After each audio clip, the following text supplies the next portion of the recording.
The knife at Cade Voss's throat was one he had carried for years. Metaphorical, honed by treaties, betrayals, and the slow calculus of power. But tonight, something smaller, more human, cut him raw. A girl's voice, steady in the hush of the Crescent Court kitchens, telling him to go. "You shouldn't be here, my lord," she said, palms in soapy water and eyes lifting as if the moonlight had nothing to do with what she'd been hiding. A single strip of light from the service door painted her jaw bone white. Her school blouse hung on the back of a chair like a promise she could not afford. He had come to confront a trespasser, to uncover theft, perhaps the easy sort that could be dismissed with a fine or a lash. Instead, he found Lena Moreau, aged 16 by her papers and by the confident set of her shoulders, scrubbing a pot so old its metal had learned the language of grief. The kitchen smelled of silvered water and rosemary and something that could have been hope, if not for the way her hands trembled when she pushed the sponge too hard. Wait, before the next revelation unfolds. If this mystery has already captivated you, let us know where you're following this story from. To ensure you don't miss unexpected claims, broken bonds, or awakenings under the moon, subscribe and stay close. Now, back to the scene. Cade had imagined threats with teeth and claws, men who counted soldiers as currency, and vampires who kept lists in blood. He had not imagined a child scraping pennies together with the same ferocity he used to hold a line of weary shifters steady. Up close, Lena smelled of starch and lemon and a fatigue that sat beneath the skin. Her eyes, an obstinate hazel that refused to settle for pity, met his without flinching. There was warning there, a barrier she would not let him cross without answering. And something in him who had ruled in darkness for so long tightened like a wolf regarding a stranger at the border of his den. "You don't belong here," Cade said, his voice even, the threat barely coaxed into its polite shell. The court knew how he could make a man disappear into the gray of law. The kitchens were off limits at this hour, except to the staff and to those who held the right sigil. His boots had scuffed the stone without a servant announcing him. That was his doing. He let the shadows announce him instead. Lena's fingers froze on a sudsy rag. Her back straightened, not from fear of him, but from some stubborn pride that might have belonged to a different lineage, one of teachers and laundresses rather than kings and alphas. "No," she said, as if she'd been rehearsing the single, defiant monosyllable for years. "I do." She swallowed, and for a fraction of a breath, he saw how small she truly was. Shoulders like a child who'd carried more than a childhood should. And then she told him what he wanted to know and what he did not. "I'm not stealing, I'm borrowing, for Tomas." The name landed with the force of a bell. Tomas. He pictured a boy no more than 10, a cough that scraped the back of the throat like broken glass, and the fragile way shifters negotiate disease and children as if both were currency. "Who is Tomas?" Cade asked.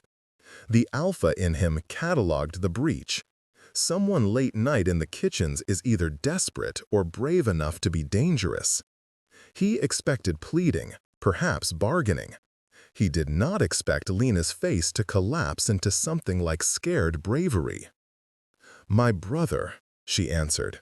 "He's sick." She tried to make it small, the way a child makes a monster out of shadow, but the tremor in her voice widened into a crack of something louder. "He coughs at night when the moon comes. He turns cold.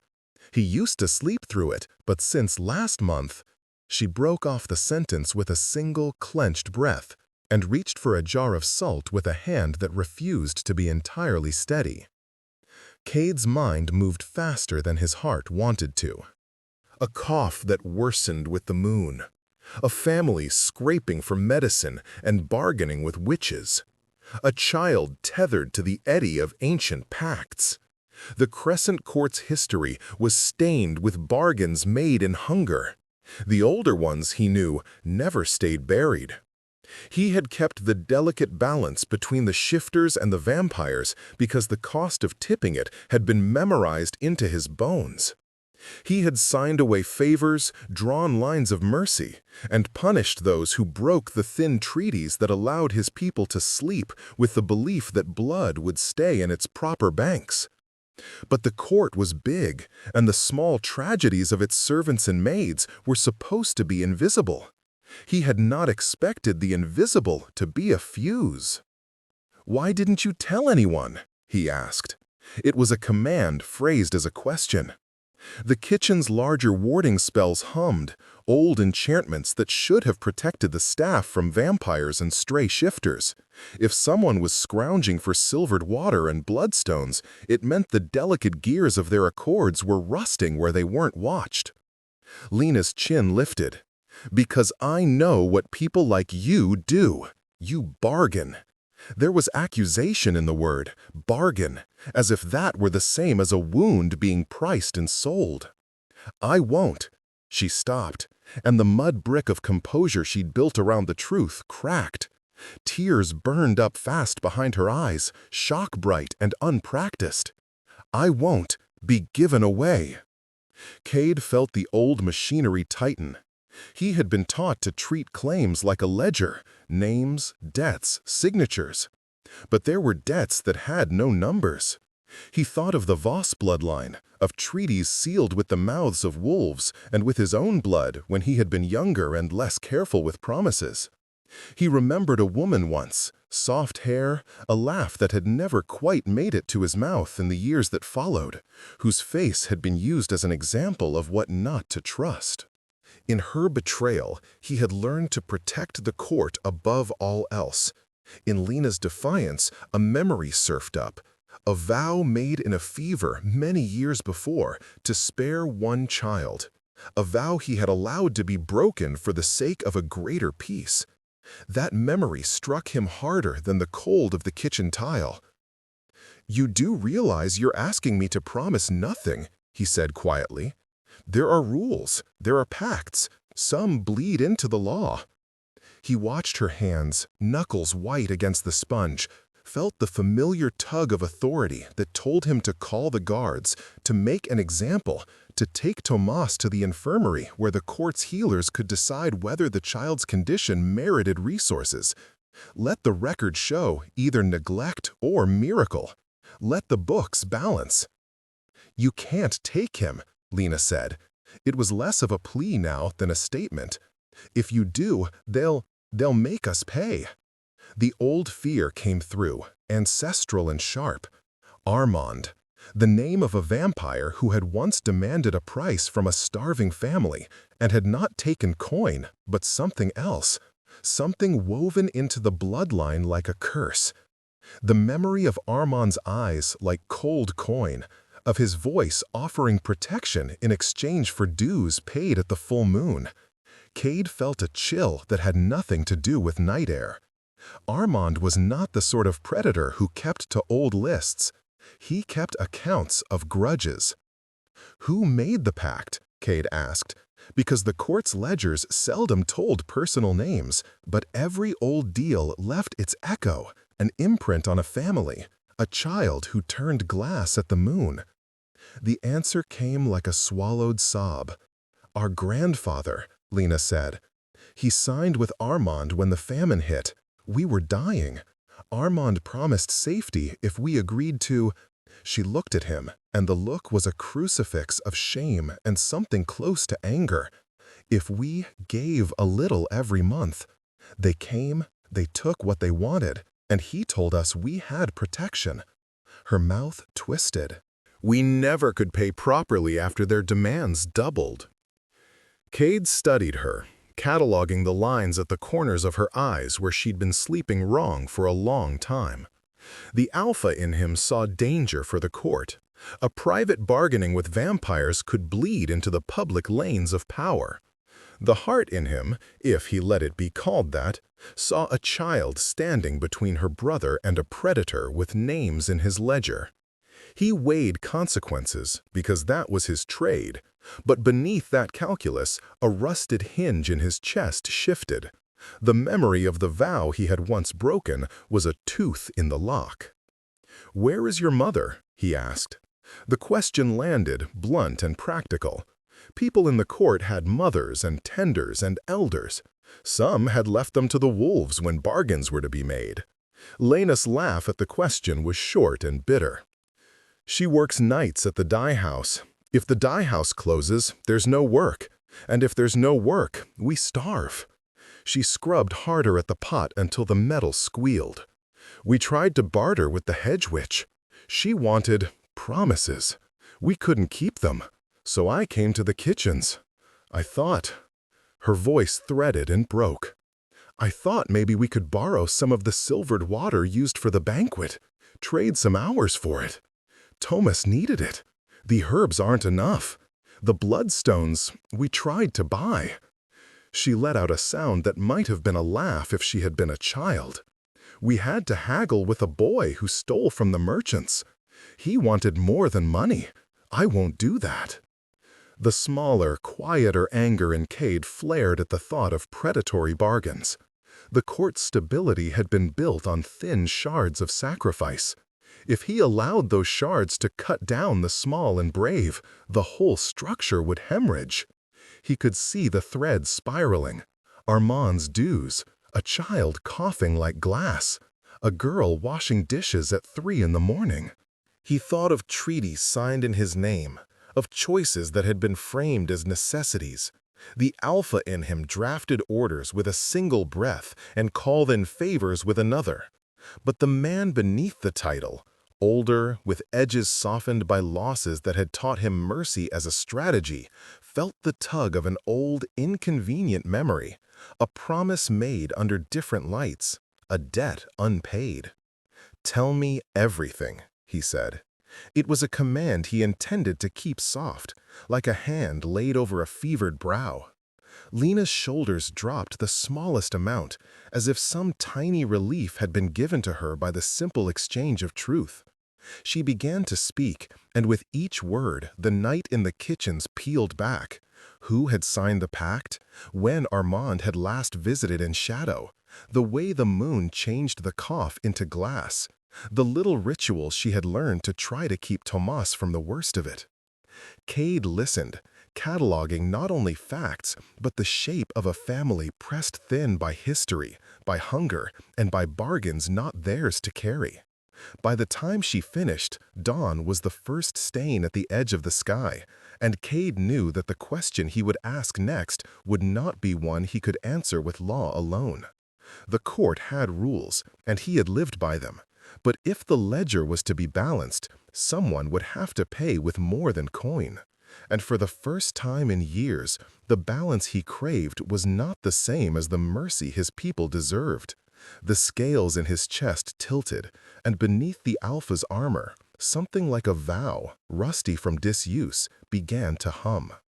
Cade watched her until the light finally took her edges off and made her look, for a moment, like any other tired thing at dawn, a girl too young to be carrying a family's history in her throat. He had power enough to call the infirmary, to insist the healers take Thomas and keep him in wards where the court's best could probe for curses and stitch flesh into more favorable shapes. He knew the rituals, the solicitor's voice, the inked seals, the quiet erasures of inconvenient lives. He also knew what those rituals cost: exposure, exchanges that turned people into ledgers, and immediate debts that the vampires loved to add interest to.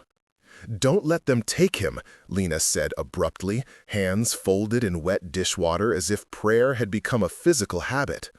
The breath in her voice was raw with 1,000 small resistances. "If they take him, they'll mark him. He'll be—" She couldn't finish. The word hung, pawn, blood-marked, traded. Cade imagined the boy's ribs under a fevered draft, the thin line where childhood should have been inscribed. He imagined Armand's smile like a guillotine. He could have given orders. He could have said, "Bring him here. Let the healers decide." But the court's remedies had teeth of their own, and the Alpha knew that paper and spells were rarely kinder than hunger. He also knew it was dangerous to move too quickly. A wrong show of force toward a vampire's claim could start the kind of fire the court had spent generations learning to smother in ash and ritual. "What do you want me to do?" he asked finally, softer than policy allowed. It was an admission he made to a girl who had scrubbed pots at the hour his men rehearsed for war. The words surprised him with their smallness. Lena blinked as if she'd been pulled up short by a voice she hadn't expected to hear asked in that tone. She looked at him, not at Cade Voss, the Alpha, but at the man who had asked something almost private. Weariness softened her defiance long enough for a childlike pleading to surface. "Keep him from Armand," she said. "Just don't let Armand know we're trying to buy time. If he thinks someone else is taking care of the debt, he'll come quicker. He's not like other men who count coin. He watches the ledger of people." Cade pictured Armand then in a way Lena had painted him. Not merely a predator, but a collector. An old ledger keeper who made bargains into an art form and a hobby. The description fit the rumors the court whispered. Vampires who did not merely feed, but framed their hunger as business. He could imagine Armand smelling like old paper and winter, a man who kept grievances in his pocket. "I'll put a ward on your house," Cade said before he could stop himself. The words fell out like a promise he'd been trained to make and keep. The Alpha part of him cataloged the risk. The man beneath the title felt the small tug of a vow reawakening. "Discreetly. No summons, no public record. I'll assign a pair of my sentinels to the area. They'll be incognito, ask no questions in public. They'll watch the moon." Lena's mouth worked.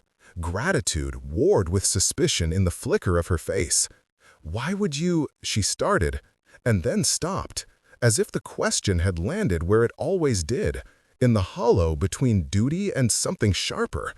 "Why would you help someone like me?" Cade could have rolled back behind policy. This was the convenient place to hide. But the memory of the vow he had once allowed to break was like a splinter at his ribs. He found himself answering with an unguarded honesty that had become rare in his mouth. Because no ledger should be allowed to claim a child. The words were not the only truth. Something private and old was tugging him. A promise, rusty but present. He would not let old bargains be paid with new lives tonight. She accepted his help on the spot, because she had no choice, and because there was a part of her that still believed authority could be used for shelter. The sentinels, two men with wolf blood who knew how to look like merchants and who carried scent-smudging oils, took up posts a street away and watched the house with practiced boredom. Cade visited once, at dusk, and for the first time stepped into the narrow room that was the Moreau's life. A cot pressed to the far wall, a shelf of cracked jars, a stack of school books bound with twine. Tomas lay huddled beneath threadbare blankets, coughing in a way that sounded like the glass Lena had described.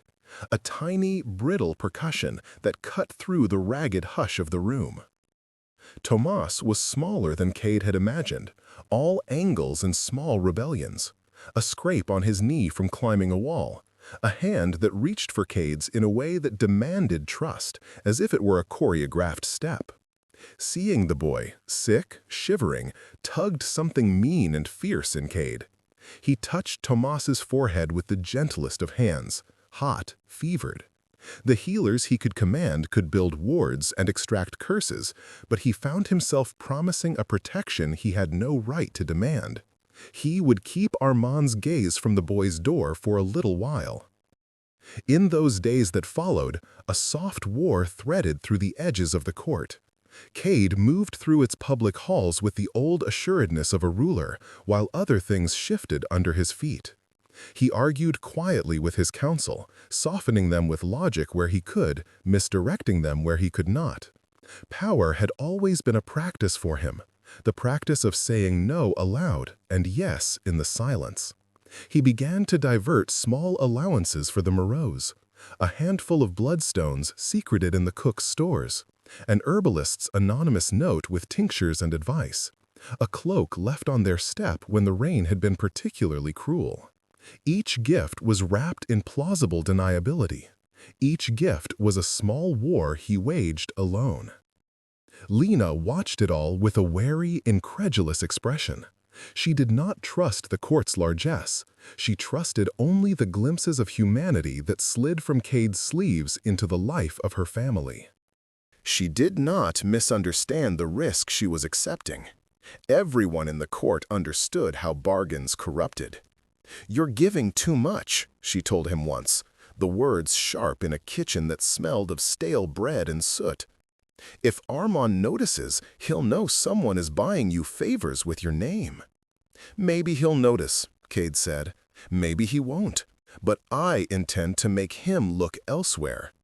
His voice had the steel of one who could marshal armies in the silent parts of his mouth. "And Lena," he stopped himself. He didn't need to say Moreau to make the weight of his title present. "You need to tell me everything you can about Armand's terms. Anything he's asked for, any mark. We can't make a solution if we don't have the whole problem." She told him in fragments at first, hushed words over boiling kettles when the cooks had turned their backs, quick scribbles of names scrawled on the margins of a book they shared on treaty law and curses. There were nights she refused to tell him anything more, and he learned that patience was another sort of power. He began to feel protective in a way that was compounding, part alpha duty, part private stubbornness. The more he learned, the less tidy the solution became. Armand's demands were not consistent. They changed like seasons, sometimes an animal from the herd, sometimes a vial of bloodstone, sometimes a night when someone would simply offer hospitality. The most dangerous was the systematized appetite for fear. Armand liked to make people accountable in ways that bent them toward his amusement. But there were clues, hints about a ledger, a mark worn under skin like a sigil in a place the light refused to touch. He learned that the pact had roots in something older than famine. Armand's history with an alpha long dead, a betrayal of more than hunger. That revenge, Cade understood with a sinking craft, could be political.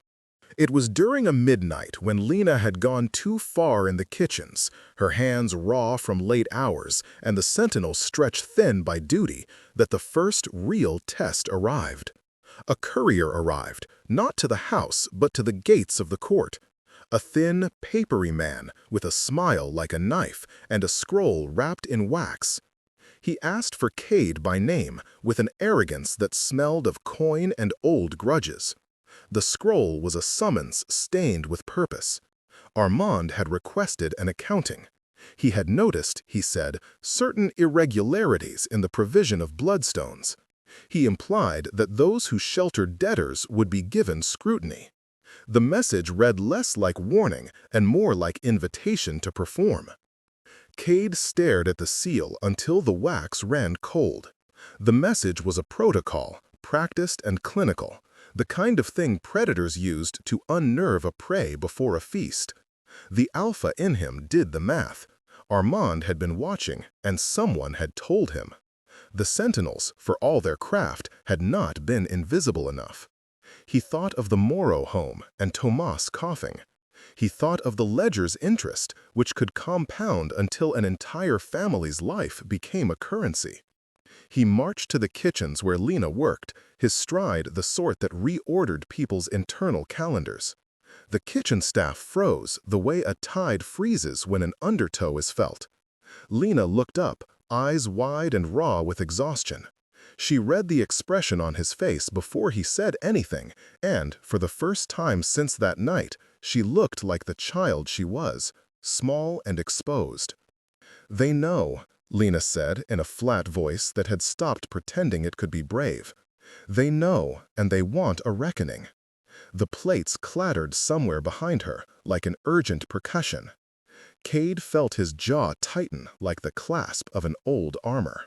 The court's politics were a living thing, and Armand's inspection could be the kind of public drama that set people in motion. Guards called, records checked, a family dragged into a square to be used as a lesson. He could use his authority to silence it, to make the scroll meaningless with a signature and a threat. But there was a finer calculus at play. Blackmail ran on the currency of reputation, and what Armand wanted, satisfaction, show, was the sort of satisfaction that required pressure to be visible. "Leave the kitchens," Cade ordered quietly. "Now." It was the kind of command that bent the room without raising the volume. Lena hesitated, not because she thought to defy him, but because leaving was to risk a meaningful exposure. She wanted to ask questions. She wanted to know his plan. Instead, she wiped her hands on her apron and followed him, one step behind, as he led her through corridors that smelled of old treaties and colder decisions. He brought her to a room in the lower keep that had once belonged to a treaty writer, a place where deals had been sealed with the sound of wax and the press of metal. He sat across from her at a low table and watched the girl who had been washing pots in the dark finally allow something like fear to shape her features. "You think I don't know how to be merciless," he said finally, "not as a confession, but as a tool. I know how to make a person vanish from a ledger. I also know how that looks to the court. A ruler interfering in old debts, a favor called in. If Armand wants a spectacle, he'll make one. He'll use this as proof that the alpha is playing favorites. He'll claim precedent." Lena swallowed. "Then what?" Her voice was small, as if the question had to do with a child's future. "Then we make a different kind of spectacle," Cade said. He told her then of his plan. Not a strategy spelled out only in force, but one that used the court's conscience as a weapon. They would publicize the origin of the pact, not to shame the Moreaus, but to illuminate the court's complicity in letting ancient bargains stand into new crimes. He would call for a review, an audit of pacts and protections, and he would do it in a way that left Armand with fewer shadows to hide behind. It was a gamble. It exposed the court and risked a backlash from those who profited from old treaties. It also forced a predator like Armand to step into light and negotiate or be named for what he was. Lena's mouth tightened. "You'll be calling down a storm," she said, and it was admiration and warning braided together.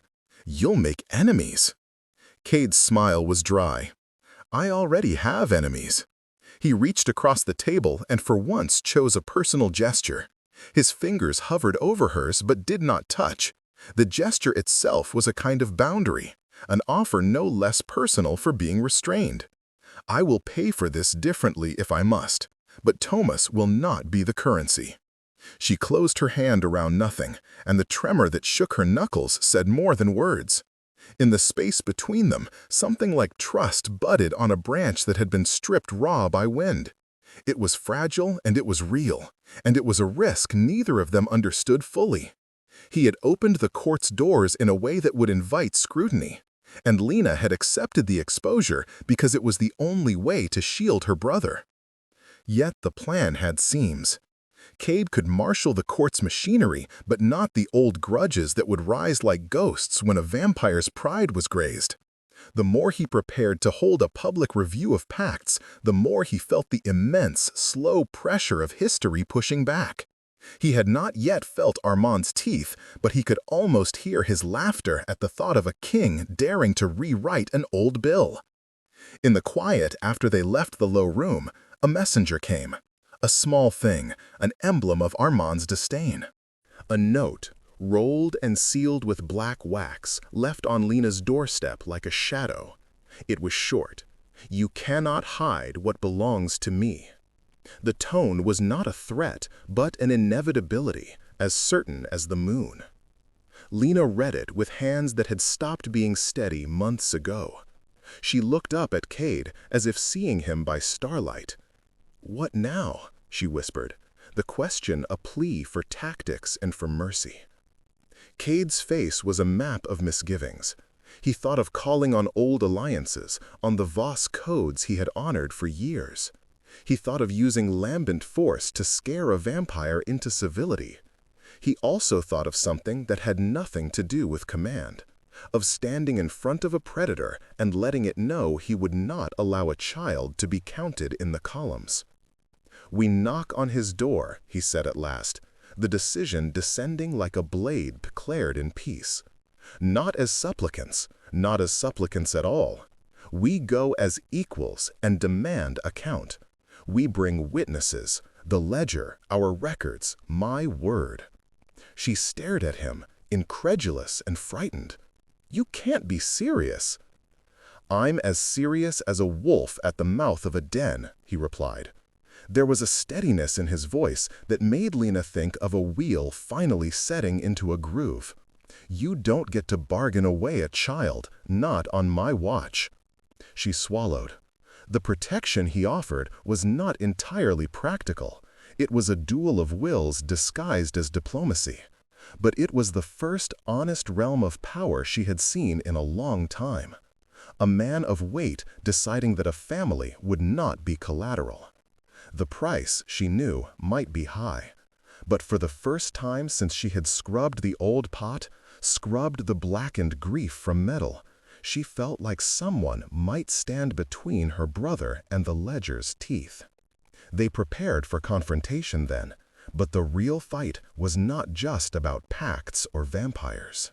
It was an intimate, messy negotiation between a ruler who had learned to keep his heart sealed and a girl who had learned to keep her family hidden in the alcoves of survival. The road ahead would force alliances into the light. It would reveal the texture of the court's conscience, and it would demand a kind of confession neither of them could yet predict, that sometimes authority must be used not because it is easy to wield, but because it is dangerous to let suffering continue for the sake of order. They found Armand as if he had been waiting in the spaces between sentences. Cool, composed, a man whose calm was built on centuries of civilized cruelty. He was not at the mansion's gate, not hidden in shadowy alleys. He stood in the court's gallery as though he had a claim to the light.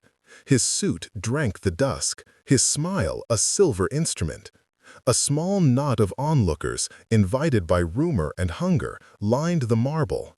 Courtiers curious to see a predator acted on. Petitioners who loved spectacle when it did not threaten them. Cade had brought witnesses. He had called the council to a meeting masked as a review. He had carefully placed the Moreau ledger, the torn, ink-smeared thing Lena's grandfather had scrawled in hunger, under the lamp and watched history look itself in the face. Armand's first words were slow, like a man reciting his favorite prayer. "You move well for one who keeps wolves at his back," he said to Cade, the compliment folded into a threat. His eyes brushed the ledger, and then, with a surgeon's curiosity, the servants gathered in the doorway. Lena, pale as a scrap of paper, Tomas at her hip like a secret, the sentinels who had traded their wolf blood for merchant's disguise and were now standing like guards of a fragile truth. A murmur went through the court at the sight of the boy. Even those who loved first to look and then to judge felt the tug. Tomas's cough cut the hush like a glass struck.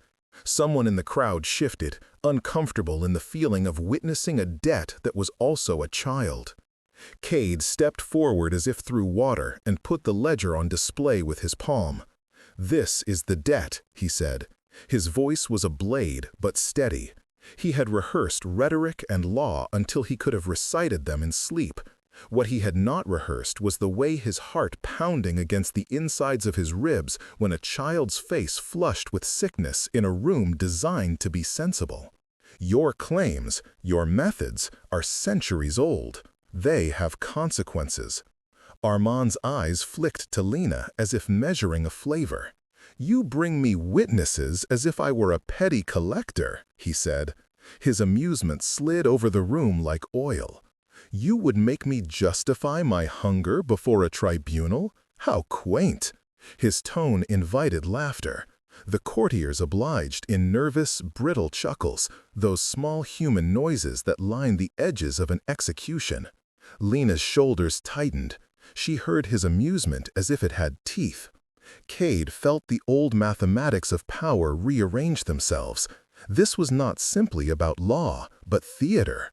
Armand could turn a hearing into a hunt and make a ruler's concession look like cowardice. Cade kept his face as hard as iron, but inside the room his certainty frayed like an old rope. When Armand reached for the ledger, Cade blocked him with a motion that was both instinctive and public. "Not without witnesses," he said. The rule was procedural and absurd and necessary. Armand smiled as if the word witness amused him personally. "Then summon your proofs," he intoned. And then, with a casual movement, he drew from his coat a small knife and sketched a mark on the palm of his hand.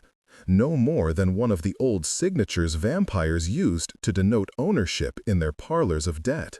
The act was private but visible. It sent a current through the crowd. "You mark people," Lena whispered. "My grandfather, he—" She stopped, because a sound had come from the doorway, a laughed whisper, and then a blade of silence. Someone had moved in the crowd, an advisor to Cade whom he had trusted, one of his old council who had once counseled sacrifice as a necessary thing. The man stepped forward and said, with a mouth careful as coin, "There are rules, Cade. We cannot simply tear up agreements. If we do, what message do we send? Others will cry for their children. We will be the court without ledger, without law." Cade's jaw tightened. There was a fissure splitting down the center of his authority, a part he had known would open if he used the court's conscience as a weapon. Armand laughed then, a sound like frost. "You will not be the first to attempt benevolence, Alpha. Benevolence is often a prelude to ruin." He looked at Lena as if evaluating which morsel to taste first. Perhaps this family's debt should be extinguished publicly, on the record, as an example. The word example landed like a gavel. Cade turned his head and saw several faces in the council stiffen with that particular flavor of outrage that could be bought with safety. He also saw, from the edge of his vision, the counselor who had whispered of sacrifice earlier slip small bills, thin promises, into Armand's hand. A betrayal is not the thunder he expected. It was the drip of water on stone. The court had been made from deals. A man willing to protect the ledger over lives would always be found. "You would betray a child to line your fox's nests with coin?" Cade demanded. His voice rose in a way it rarely did. Wolves, when they were angry, did not always howl. Cade's anger was quieter and more devastating, like the sound of a dam cracking. The counselor's face, usually a mask of civic virtue, did not change. He met Cade's eyes like a man who had lived in that kind of economy his whole life. Lena stepped forward then, not because the plan had called for heroics, but because a girl whose life had been argument after argument is sometimes the only person left to be blunt. "You would mark my brother," she said, and the words cut the room. "You would take what little he has so that you can keep your rules? You who claim justice. What is justice if my brother dies because you would rather keep your comfortable ledger?" The question burned through the polite conversation like a flare. Some of the crowd looked away. Some looked at Cade as if he were going to answer the unanswerable. Cade felt the council's eyes like weights. He felt the ancient training, the line of kings who had learned to sacrifice a few to save the many. It had been acceptable in the old equations to let individuals become arithmetic. He had been that ruler for years, And it had cost him private things, an oath remembered and then ignored, the face of someone he had loved and who left because he chose the court over the human. "You have no right," Cade started, and then stopped, because he recognized that rage alone would not be enough. The court operated on logic and leverage. He needed to remove Armand's leverage. He needed to show the ledger's context, proof that the pact was signed under duress, during famine, when survival was an animal trick. But Armand had anticipated that move. That was the nature of a predator who kept ledgers. He had friends in the right places, men and women who had lived by the same economy of trade. A scion of the court had already begun the work of twisting the narrative, whispering that to review pacts was to interfere with the natural order of things. A whisper became a chant. The council split like a sea. Cade should have adjusted the plan then, retreated and relayed his game. Instead, he made one of the errors that men in love with power sometimes make. He trusted that his moral certainty would be persuasive. He brought forth witnesses, farmers who had been coerced into bargains, an old healer who remembered Armand's terms, a witch who testified that the pact's ritual had been coercive.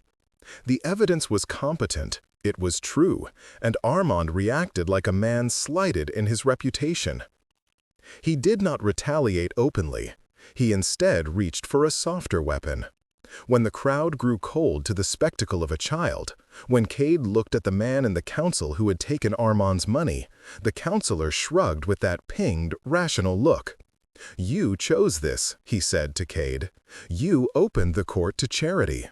You will learn that charity is a luxury for those who do not pay the dues." Cade felt something fracture in him then.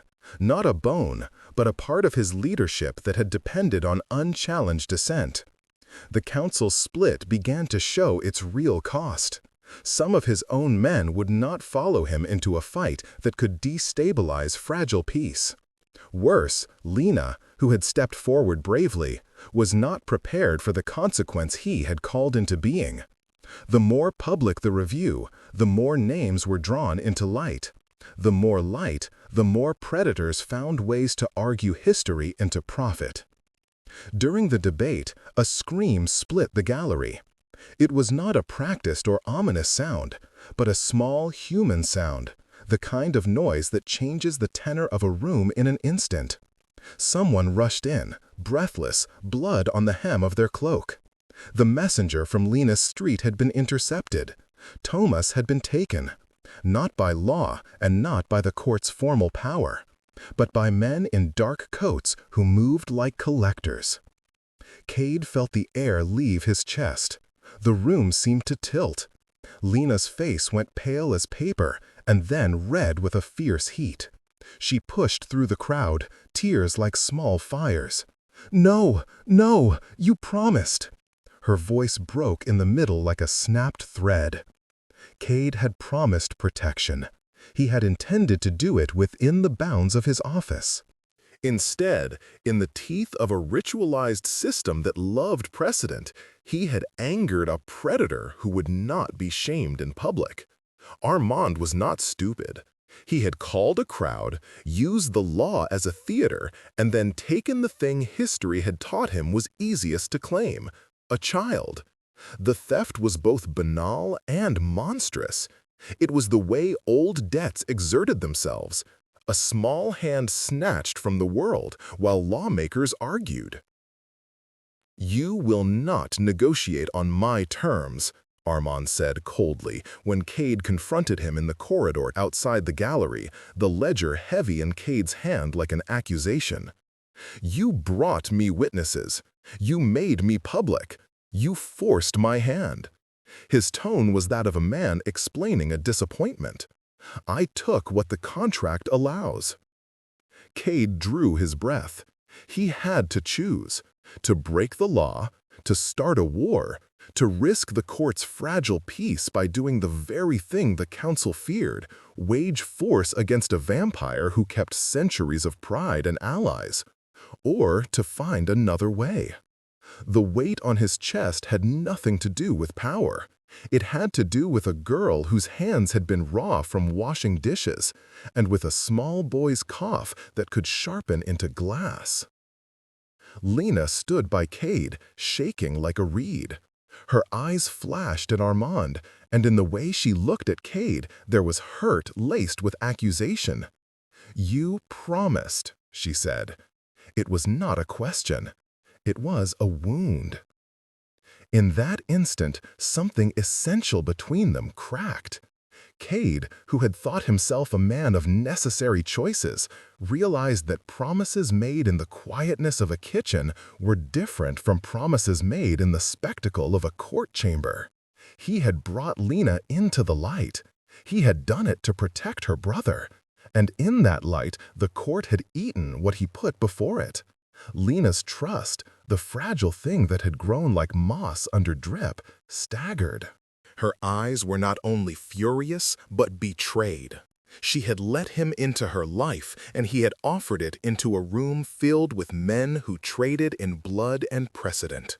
"You used me," she said, voice low and sharp. It was not accusation only. It was the pain of seeing the man who had promised shelter turn his method into exposure.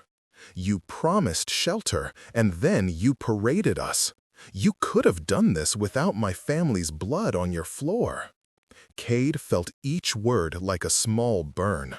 He wanted to explain how the council had split, how Armand had cordially baited him, how he had calculated that public truth might outmaneuver a predator's ledger, but the words crumbled under the heat of her hurt. He had asked for trust. She had given it because she had nothing else to give. In betraying the intimacy of that trust, even if his intentions had been to save, he had cut the one person who had asked him to protect her family with the bluntness of the court's politics. Lena stepped back then, and in her retreat was the beginning of another fracture. Not only between him and a frightened child, but between Cade and the part of himself that had thought he could remake the world by the weight of his title. He had not counted on the way the court would eat the vulnerable to prove its laws, nor on the precise cruelty of men who could twist charity into scandal. He had not expected to watch a little boy taken while a crowd debated jurisprudence as if he were an interesting footnote. As they closed on Armand's retreating shape, Cade heard Lena's whisper behind him, not a plea, but a verdict. "If this costs him his life, you lost more than just power." The words clung to him as if they were a spell, and he understood with sudden fierce clarity that saving Tomas would require something the court rarely meted out, a personal sacrifice not measured in policy, but in the erosion of his own authority and the willingness to break with history itself. The fracture was not simply political. It was intimate as a cracked glass. In the hours after Tomas' theft, the ward he had promised felt paper-thin. The council debated, the courtiers chattered, and Lena, bullied by grief, retreated into a shell of fury that kept them both from the fragile thing that had been budding between them. He had exposed her family to the court in hopes of saving them. She saw that exposure as the very danger she feared. Their alliance sat on a bed of cracks that were wide enough for predators to peer through. Cade could feel everything he had been built from unspooling. He would have to choose again, between law and life, between the court and the small human mercy that had led him to a kitchen at 3 in the morning. He would have to step into darkness that was not his to command alone, into a place where rules were meaningless and only risk would speak. And when he did, he would do so with the knowledge that the person whose life he sought to save now stood wounded at his side, and that to earn back her trust, he would have to trade not a law for a life, but his own heart's quiet claim to certainty. Cade felt the court tilt under his feet like a city built on thawing ice. The ledger burned in his palm as if it were a thing that could be folded and set afire. It did not matter. Law would come later. He had one pure, awful thing to do: get Tomas back. He did not consult the council. He moved through the court like a man cutting loose all his anchors. No orders, no petitions, only a raw and private urgency that tasted of blood and old vows. He gathered 2 sentinels who would follow him into anything, and 1 healer who kept her mouth closed about what she learned. Lena refused to be left behind. She tried at first. She wanted to sit furious in the Moro room and count the hours the way a widow counts breaths. But Cade would not let her. "You stay," he told her, voice made of soft iron. "You keep the house. If anything happens, I need you safe." Her face was a map of distrust and something like fear. She held his gaze, and then, in a motion that was half surrender and half command of herself, she climbed into his carriage. They found Armand where predators liked to live, in half-light and mirrored assurances, in a decayed chapel repurposed as a parlor of favors. He welcomed them as if he had expected them, calm, elegant, patient in a way that made waiting a weapon. Tomas sat across from him on a low stool, eyes too bright with fever, cheeks pale as bone china. The child's tiny shoulders trembled like a bird that had not yet learned the difference between flight and fall. Armand's smile did not soften. "You brought the Alpha," he said, amusement barely veiling danger. "You brought witnesses." He nodded at the sentinels like a man complimented on his dinner. "And a girl who thinks she can change the world by washing plates." Lena's laugh was the sound of glass breaking and mending at the same time. She stepped forward, hands clenched. "You took him," she said. "You promised protection, and you broke it like it meant nothing." Armand spread his hands as if the laws of the city were tidy proofs he enjoyed refuting. "The contract is the contract." He tapped his palm, where his knife scar mark still glinted faintly. "You signed for your protections, Alpha Voss, and you have been negligent enough to complicate my ledger.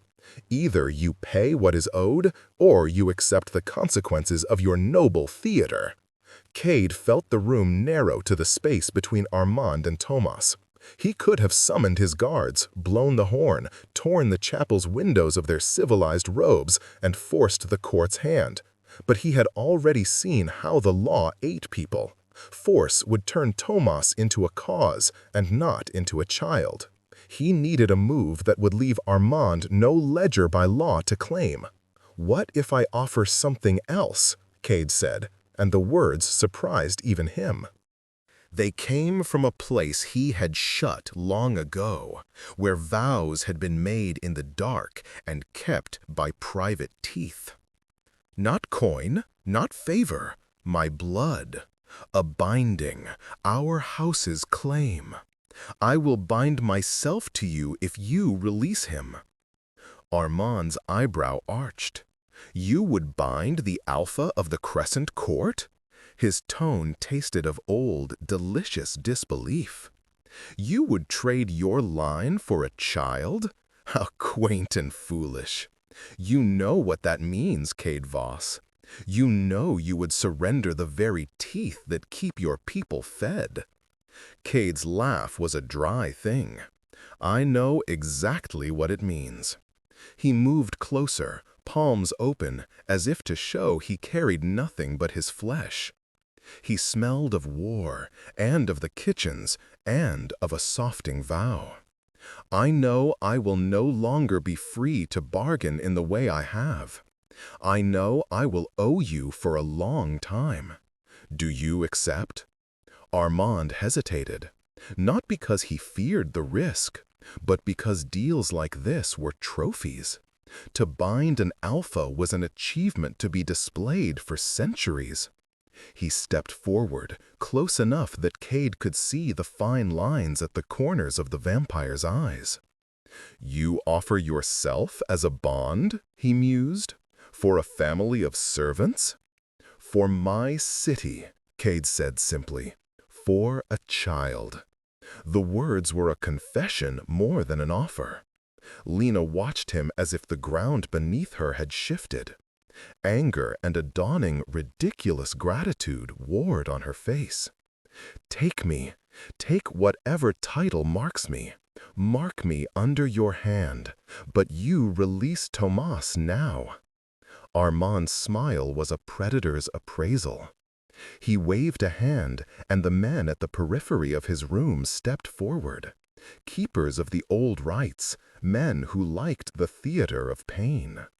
"And what in return for this bond?" he asked.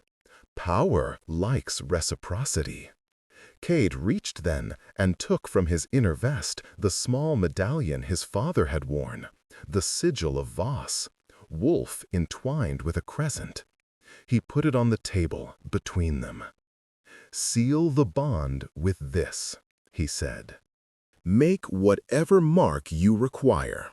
I will swear it publicly if you insist. But in exchange, you release Tomas and you annul the Moreau Pact entirely. You never call for another payment from them, from any descendant of that line, ever." Armand's interest sharpened like a blade. The veto, the idea of annulling a line of payments, was immeasurably valuable to him.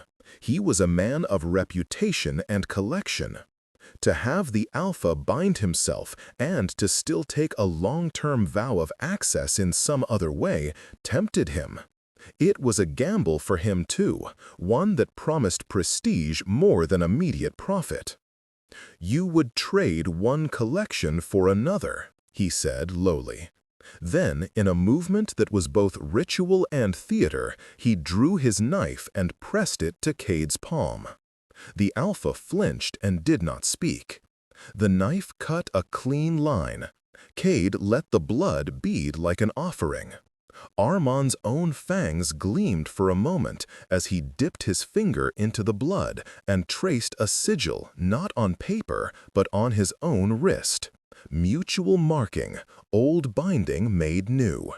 He pressed the mark into Cade's chest as if differences in heat could bind two lives. When Armand finished, he smiled. "The bond is made. Tomas is free, on the record. Yet know this, Alpha. A bond is a contract with memory. It can be called. It can be invoked." His voice slid into threat, but there was also respect, bartered in a new coin. Armand, true to his word, rose and, with a dismissive little gesture, released Tomas. The boy ran, stumbling into Lena's arms with a cry that loosened something in everyone who watched. Cade stepped back and watched them, saw the reprieve, felt the cost sink like an anchor in his bones. He had given what he had, a tether to Armand that would shadow him, perhaps forever. It was a dangerous choice, but it was one he'd made with eyes open and heart exposed. Lena held Tomas with a ferocity that scared even Cade. Her tears were sudden and hot on the child's hair. She looked up at Cade then. There was fury, yes, at the exposure he'd caused. There was also something else, a stunned gratitude that she tried not to own. "You didn't have to," she began, voice breaking in the small, complicated way of someone who has learned what it costs to be saved.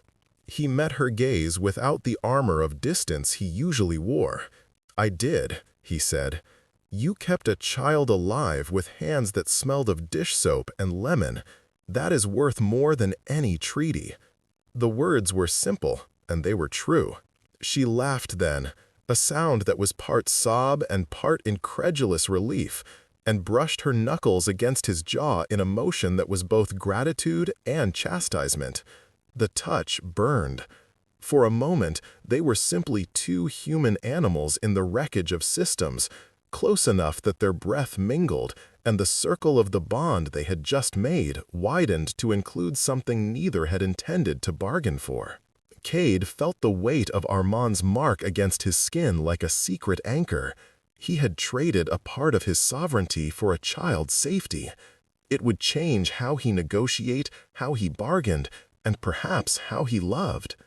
There would be consequences, political, personal, and private, but as he watched Thomas sleep in the curve of Lena's arm, the choice settled into him like a remembered vow.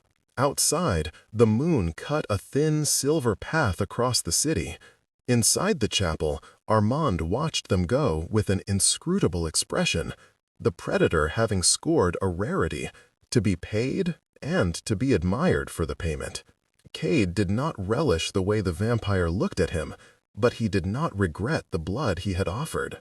On the street, Lena turned to him as if the world had narrowed to the space between them. "You could have kept your power," she said quietly.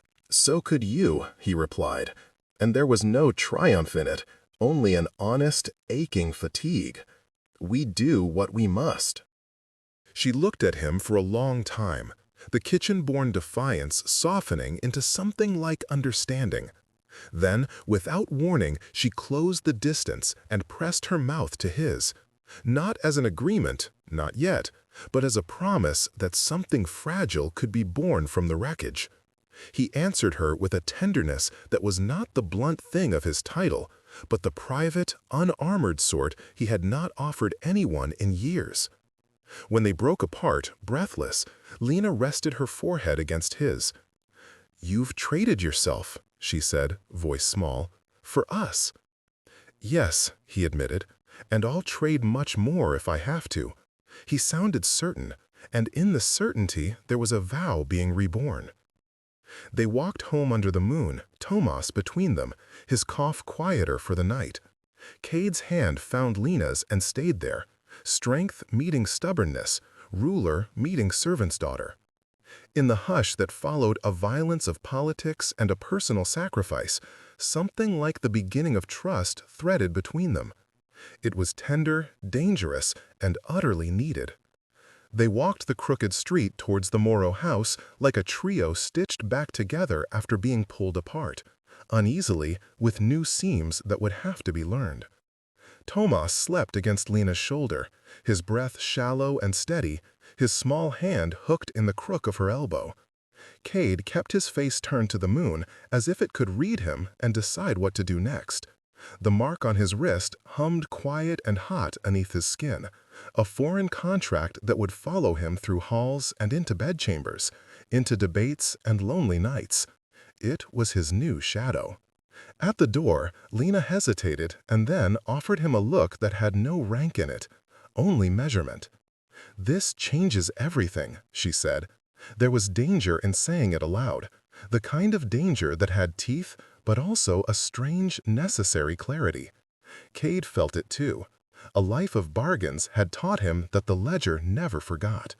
But he had given something private for something human. "We'll deal with the rest tomorrow," he said, and his voice was softer than he usually permitted himself to be. "Tonight, we keep one promise." She let him come inside. Her mother, blinking awake and bewildered, was there to see Thomas lifted into the narrow bed. When Lena covered him with an old knitted blanket, the room seemed to sigh, a small household inhale of relief. The sentinels lingered at the gate like ghosts who had done their duty and were unwilling to leave, but Cade dismissed them with a look. He stayed until the small house stopped feeling like a theater and began to look like a home again. In the days that followed, the court rearranged itself slowly around the fact of his binding. Some called him reckless, others hailed him as visionary. Armand's mark on him became rumor and then history.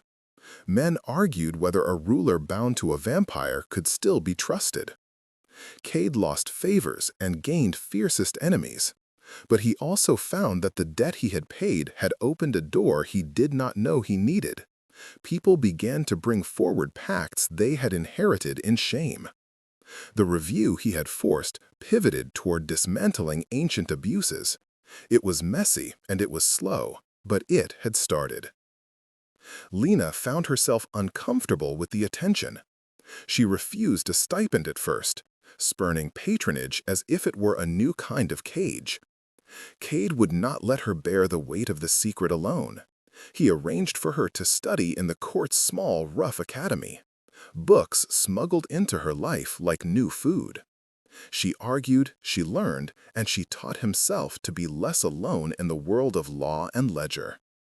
Tomas grew steadier with each moon, the cough retreating into something human. The witches who had once demanded promises were paid with new protections instead. Bargaining replaced by the sort of oversight that made them grumble but also sleep. Their closeness did not become easy. Trust, once cracked, does not seal overnight. Lena watched Cade with both suspicion and gratitude. He watched her with a protectiveness that blurred at the edges into something tender and more human than any decree he had ever pronounced. There were nights when the mark pulsed under his skin, reminders of his pact. There were mornings when Lena caught him studying the boy and felt a warmth that was not only relief. One evening, months later, they sat on the low step outside the Moreau house. Tomas chased a moth in a pool of lamplight, laughing with a noise that made both their chests lift. Lena leaned her head on Cade's shoulder without thinking, and he let her. The moon, less sharp now, more generous, painted their hands where they lay clasped between them, two palms fitting like honest parts of a whole. "You could leave it all," she murmured, knowing the cost he paid. He kissed the top of her head, the touch and economy of promises in itself. "I have already left some of it," he said. "The rest I'll keep losing, as long as it buys what matters." In the curve of that soft night, with a boy sleeping inside and the city breathing low around them, Cade felt the binding as less of a shackle and more like an odd human tether, one that tied him not to predators or to profit, but to the small, stubborn life that had stopped him at a sink at 3 in the morning. Lena's laugh, a bright, cramped sound, rose into the quiet, and the moth went on circling the light. The Crescent Court kept its ledgers and its laws, but something in its tally had changed. A child counted in, at last, as a person. Outside, the moon traced the crescent on the rooftops, and the city, ancient, hungry, and oddly forgiving, turned its face to the silver and let two unlikely people find a new kind of throne, quieter and warmer than the one Cade had first claimed.